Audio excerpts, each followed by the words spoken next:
Here's what I do want to do. I want to share with you kind of a little bit more of my whole story and how I grown up. Because I know we've been talking through a lot of the other volunteers and how God has worked in their life. And I'd kind of like to share with you a little bit about how I grew up and things I've gone through and how God has shaped in my life. And so here's where I want to start. Okay? And I'm going to be a little bit serious here. It started out, in fact, I'm going to need to get my glasses because that was the last part of it. I barely could read that last time. So here's what I want to share with you, though, okay? Is basically for me, it started at a pretty young age. Honestly, I never really seemed happy. No one really ever paid attention to me. I found that a good drink would often calm my nerves.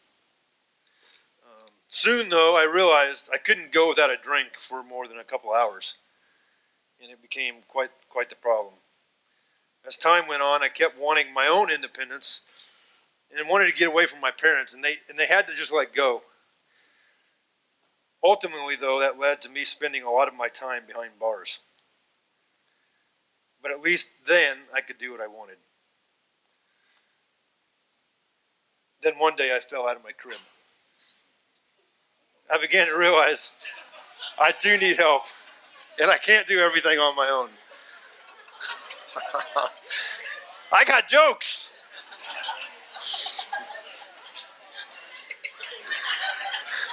Some of you are like having to process what I just said. That's okay. You can go back and watch it on video. But seriously, though, I don't want to belittle anyone that has gone through that. But that isn't my story. That's not me. In fact, I'm quite the opposite the way I grew up. And here's what I want to do. I want to just share with you some of the highlights of the journey that I've been on.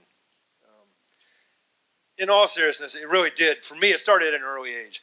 In fact, it was May 18th, 10 days after my 4th birthday. And I actually am being serious now. That my mom and I were sitting outside talking under the hot sun in my backyard, and I can still remember kind of what it was like. She was talking to me about heaven and hell and how you end up there. And as we talked, I began to understand that because of my sins, I deserved to go to hell. I sure didn't like that idea. I mean, who does? And she went on to tell me about Jesus and that he loved me enough to die in my place, and that I could go to heaven if I would admit my sin and if I would trust Jesus. Well, to a 4-year-old, that sounded like a pretty good deal. So I asked Jesus to come in and be the leader of my life at 4. And honestly, I can't remember much else. Around 4 or 5 or 6, I don't really remember much else till 8, but I do remember that day specifically. I can remember sitting there talking to my mom about that, and I can remember some of the specifics around there. But here's what I want us to do, though. I actually want us to open up your Bible to Jeremiah 1. Jeremiah is a really fascinating character in Scripture, one that I tend to relate to quite a bit in a lot of different ways. In some ways, not so much.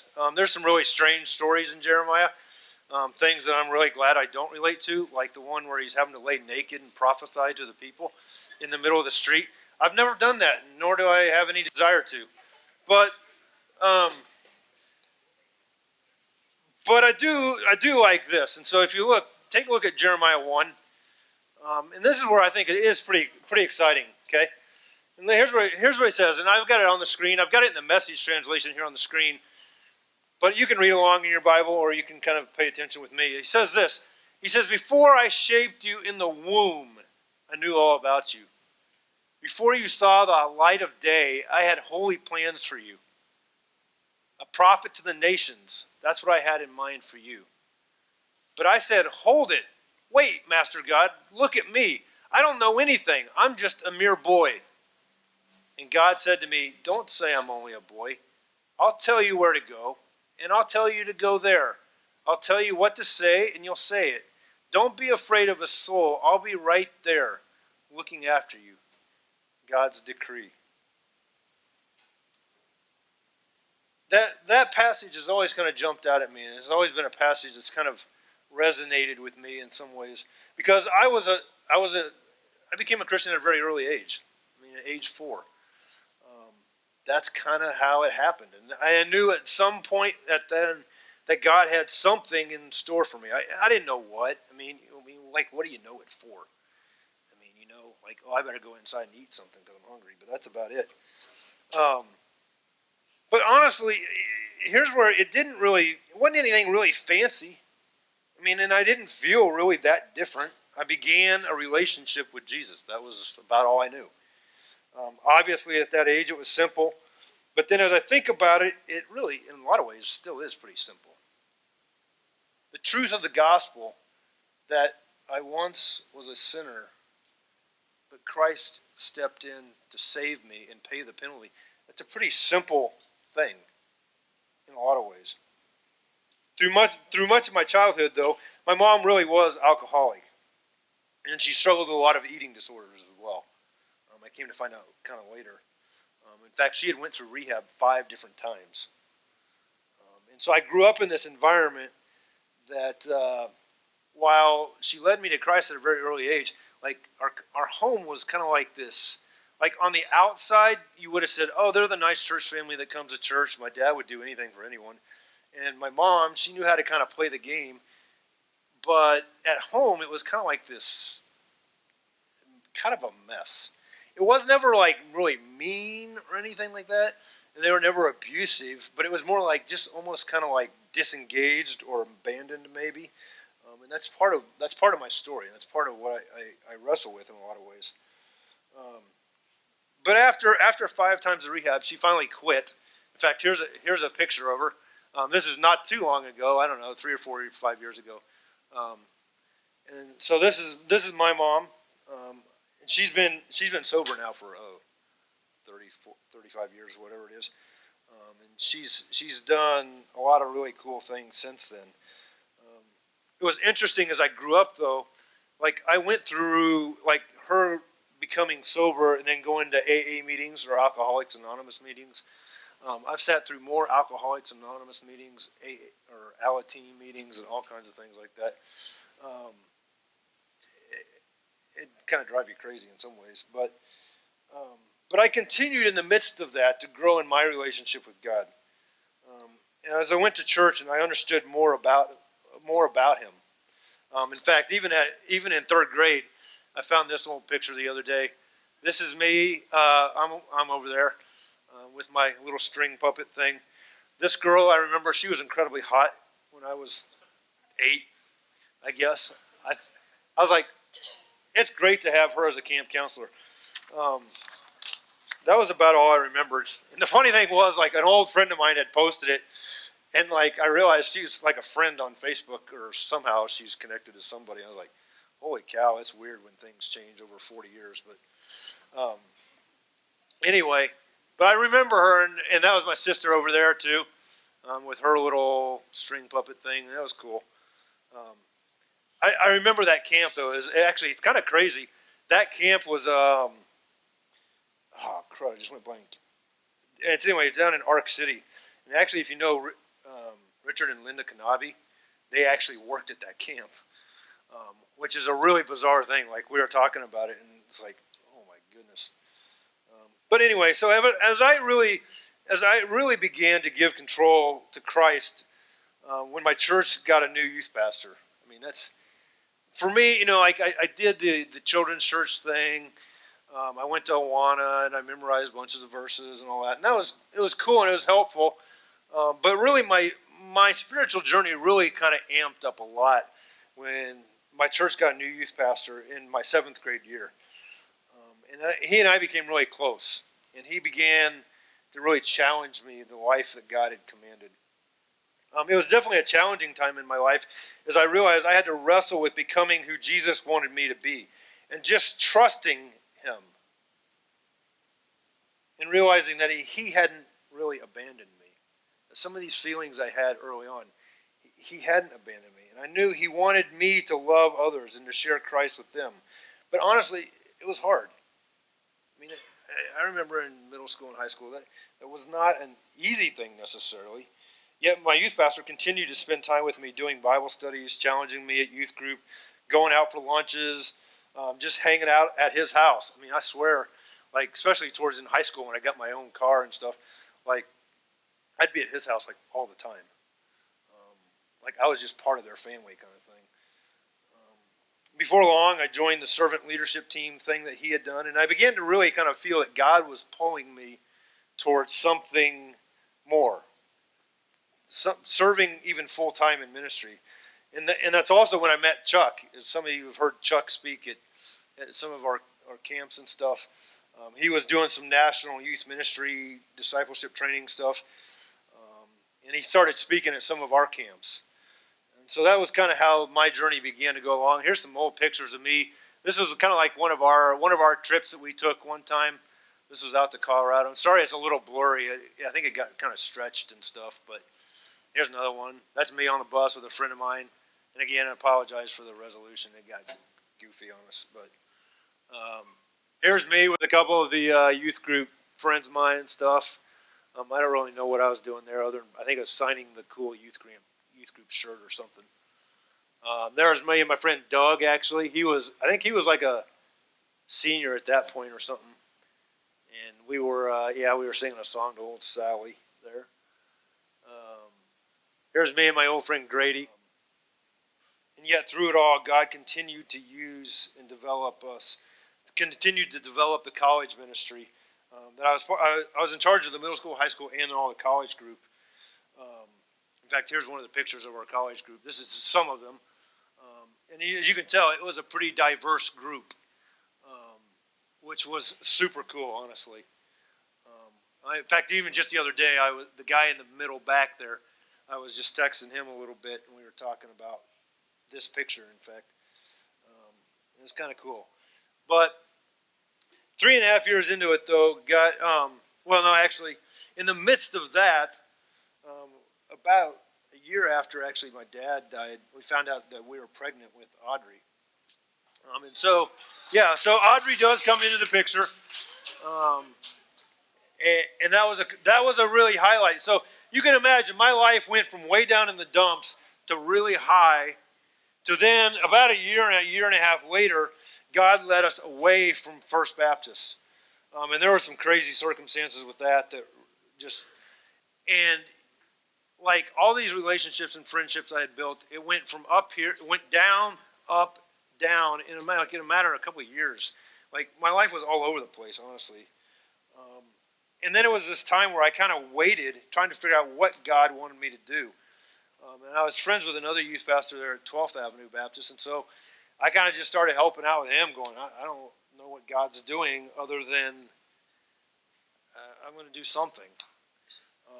And I started helping out with him, and that's honestly, that's where he then moved, and they said, well, do you want to be our youth pastor? And I was like, well, okay. And honestly, that's kind of how it played out. And that's kind of where, before long, Mary Ann came into the picture. We knew Mary Ann as a mere little 7th grade squirrely girl that liked to talk. I know some of you might be surprised by that, but honestly, that was kind of the beginning of the journey there. There's more to that story as well. But during that same time, here's what kind of the crazy thing is. One day I woke up and I couldn't hear out of my left ear. Or I could hear, but it was like I had a really bad cold. Like I lost the upper frequency range basically in my ear. And through a series of stories and tests and all kinds of other things, they basically came to the conclusion that I had a tumor inside my head, right next to my brain. It was about the size of a golf ball. And they said, we're going to have to do a surgery. And so they did this surgery. It was about 12 hours long, where they went in, sliced my head open, my skull, took out tumor. And in the process, I went totally deaf in my left ear. That's why, like, sometimes if you guys ever whisper anything to me in my left ear, and I just act like I don't care or pay attention, probably because I had no idea you said anything.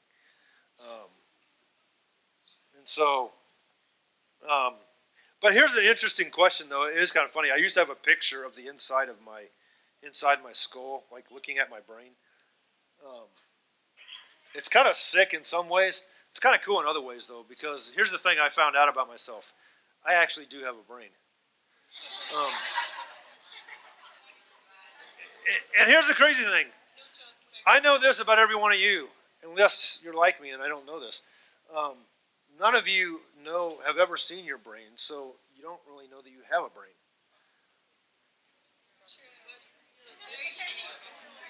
Right? I mean, none of you have seen your brain, right? Now I have. I have a picture of it. I wish I could find it. Somewhere I lost it. I'm one of these days is gonna. If I could, I would. Believe me, because it's pretty cool. Um, but here's an interesting thing though about that. None of us have seen our brain, but we believe we have a brain. Isn't it true with God that none of us have seen a God, yet we know He exists down deep somehow, right? That's a little side story. I could talk all day on about that. But so now I'm totally deaf in my left ear, and yet here's the other real reality for me that's a challenge: is I still have other tumors in my head. Now they're not cancerous, um, but I have to every year basically go in and get another MRI, looking to see what could happen. I mean, and honestly, so for me, I live with this constant tension that the next time I go to the doctor and get an MRI, like they could literally say, we're going to have to do surgery. And it is quite possible that they could say, I mean, you would lose your hearing on your right side as well, which would change my life entirely. But yet, I just have to keep trusting that Jesus knows what He's doing. And I keep walking by faith.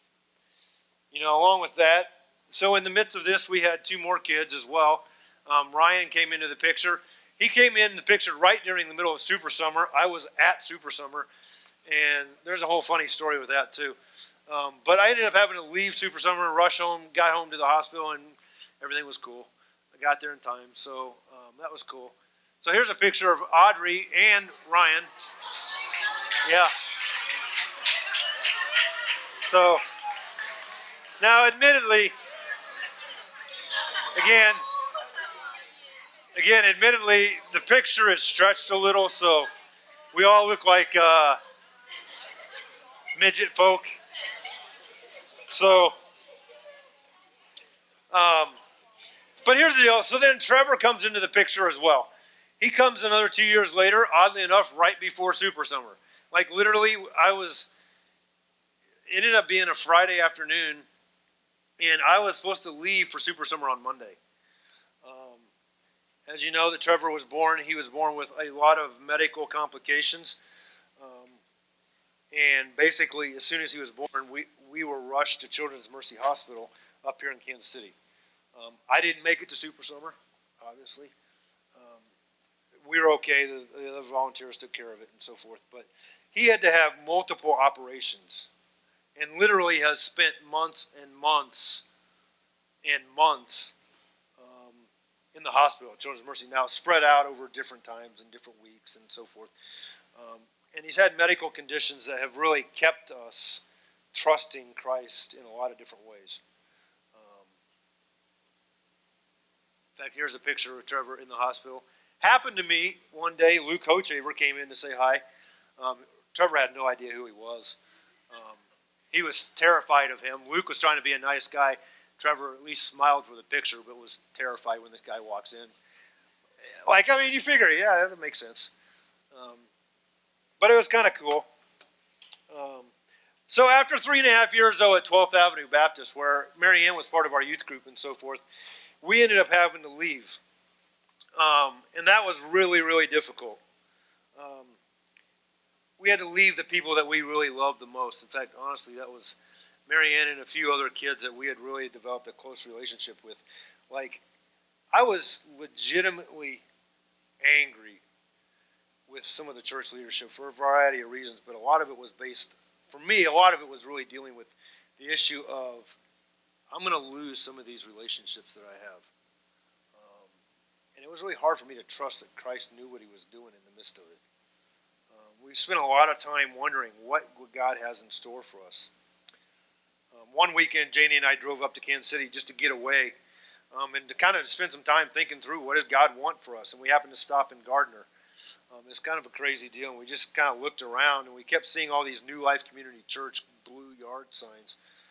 And we're we're like, okay, well, something's weird there. So that same Sunday we stopped in and we're like, oh, we stopped into this building that has no windows, and like, yeah, that's normal. And we said, well, we'll check it out anyway. What the heck? Um, and that was actually this building. They were holding church in here, and that's where we met Rick, and that's where we met OJ, and Leonard, and within a couple of weeks, I think we met Angela and Jen and Rich and some others, and that's where it became this journey that we would come to church here while we were living in Emporia for a while, which was really kind of nuts, really. But and we were still trying to figure out what God wanted next. And the crazy thing is, I ended up getting a job with a cell phone company in Ottawa. Here I have a master's degree in education, and I'm working in a cell phone store. And I start the very same day that another pastor started working there. And we were both scratching our head going, what in the world is God doing here? We had no idea. It happened to be Todd Stanley, which some of you know. He actually worked here as a worship pastor for 4 years, which is a crazy story how that all played out as well. But in the midst of it, I kept wondering, what was God doing? And we kept in contact with Mary Ann and Alan and Megan and Jordan, and there was a bunch of kids. Soon Young was another one. That we kept in contact with these relationships. And one day then we decided, you know what, to get closer to Children's Mercy, like we just had to make a decision. We're just going to move to Gardner. It doesn't make any sense that we're working in a cell phone store in Ottawa, but we're going to move to Gardner and we're just going to trust that God knows what he's doing. We had no idea what was happening. Eventually, oddly enough, the cell phone store closed, but the same day that I got word about that, I got a phone call from Rick, Pastor Rick, and he said, you know, are you interested in applying for a discipleship pastor position? And I was like, let me think about it. Okay. And oddly enough, another guy interviewed at the same time. And for whatever reason, the elder board at the time decided they wanted to hire both of us. And they came back and said, Reg, would you be interested in being the youth pastor? And I was like, yeah, I guess so. It was weird. I didn't get what was happening. Eventually, and so, it's been hard, honestly. It's been hard. It's been far from an easy road. Even here, there's been times where it's been very difficult. I've struggled with trust. There have been a lot of good things that have happened. Mary Ann graduated. In fact, we see here. Well, this is Soon Young in her graduation. Soon Young's girl in the middle there. Some of you may have even remembered Nicole. But then Mary Ann is, she's right here. This is her graduation party. So that was kind of a crazy deal. So, but it's kind of crazy how things worked out because Mary Ann graduated and then she ended up moving up here. She moved up here and lived with us actually for 4 years while in college. But I'm not going to go into a lot of that because I'll let her share her testimony later on. But again, it left us going, okay, God, what are you doing in the midst of all this? Like, there is so much that God was orchestrating and things that we had to trust. And I've understood that sometimes life, just honestly, can be really hard. And I wish I had all the answers, or at least I wish it was easier. But, reality is it just isn't. Life is just hard sometimes. And it can be really difficult to trust. Yet through all of this, I've learned that there's always hope. There's always hope, and nothing can separate us from the love of God. You see in Romans 8:38, 39. And that God is able to make good out of any situation. And the ultimate example is on the cross. That in the very death of his son, he was able to make that into something good for all the rest of us. And he's constantly working things out for his glory. One thing I remember too is in Lamentations 3. This is a great verse for you guys to memorize at some point. If you read the book of Lamentations, it's not very encouraging. Honestly, it's a very depressing book. The entire book is nothing but lamenting and woeing over me, and life is terrible, and so on. But right in the middle of the very book, it says this: the faithful love of the Lord never ends. His mercies never cease. Great is his faithfulness. His mercies begin afresh every morning. And I say to myself, the Lord is my inheritance, therefore I will have hope in him. There have been a lot of times that, honestly, I wasn't sure I could really trust him. And there were a lot of times that it was really frustrating.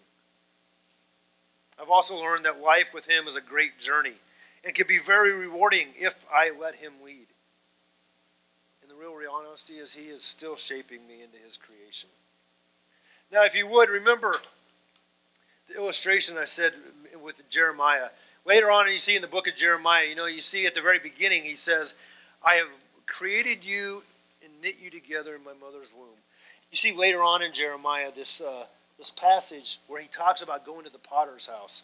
And the potter's house is basically this house in the community that was kind of like the gas station.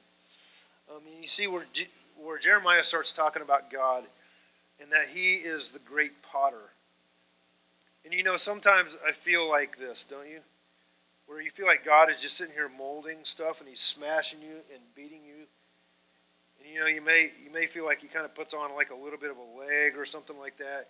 And he's kind of mashing you and trying to form you. You come up with this goofy looking thing and you go, wow, that's really stupid looking. But you feel that way, don't you? You feel way at times that like, what in the world of God are you doing? This hurts. I don't like this. Like, it's not very much fun. And you see where he kind of mashes you together again, and he starts stretching you, and starts pulling on you. And you start to wonder, is this ever going to make sense? Is this ever going to turn out? And it's interesting, too, isn't it? Because he says, you read in creation, in the creation account, that out of the dirt, like this brown, nasty stuff, like God formed us. And you see, like, you kind of take your head, and you feel like your head's about to explode. Believe me, after my 12-hour surgery, like, my head hurt like, well, there's a lot of words that could probably describe it. None of them are very good. And then, honestly, I was so sick to my stomach that I was throwing up. Can you imagine having surgery on your head and then puking? I mean, literally, at that point in my life, I literally prayed this. I prayed, God, take me now. I do not want to go on. Would you please take me? He chose not to. He just kept mashing my head. I didn't never really quite get it. But he started making this thing, and that looks like that's often how I feel, like this pudgy little brown, semi-tan person thing. But here's the deal. I know that God is in the process of forming and shaping us. And I know that someday, we're going to look more like this. Yeah. We're going to be golden. Is that a good thing? Now, we're going to be golden and hopefully our legs stay together. But you get the idea. You get the idea, and I continue to grow. Honestly, this is the deal. I continue to grow in my understanding and to trust and obey, even when it doesn't make sense, even when I feel like my head's being mashed in, literally sometimes. But here's the deal. He does really know what he's doing. And if I would just continue to listen to him and keep walking out on this journey before me, he'll make it work. And he won't abandon me. He won't abandon you either.